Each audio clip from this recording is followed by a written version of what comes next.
Google Business Profile. Now, creating this profile is, first of all, it's free, and it's also a great way to increase your visibility with potential customers, as well as across the different Google services like Google Maps.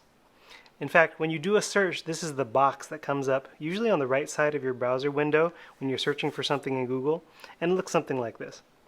I'm sure you're used to seeing this box, and you've used it perhaps before when you do a search to call a business, to read reviews about a business that you're interested in, or just to simply get directions so that you can go to their physical location.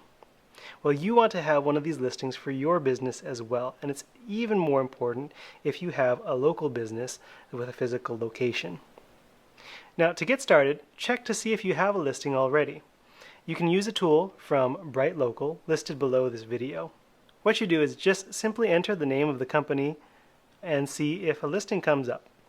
If it does, go ahead and click on it, and you'll see that there's actually 3 options there. You can view Google reviews, you can get more reviews, and you can also view your listing in the SERP.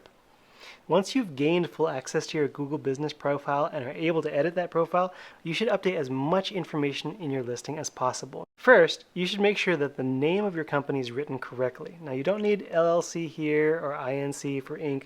Make sure that the name is spelled correctly and that the first letter of each word is capitalized. Now, while you're looking around here in your business profile, you'll also see a section for reviews. This is a crucial section. Now, let's talk about the review section of your business profile. Potential leads care about the number of reviews and the star ratings that your company is getting. Some statistics say that a potential lead will not even consider a company if the aggregate rating of a company is under 4. When it comes to Google, regular web search does not care about your reviews, but Google local search does care, and they care about the number of reviews and the rating. So how do you get reviews?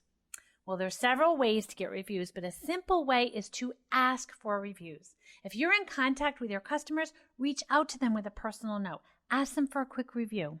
If you're a brick and mortar store where the customer interaction is short, then you might consider hanging a sign in your establishment, asking for reviews using a QR code, or maybe you include a little note when the check is delivered at the end of the transaction.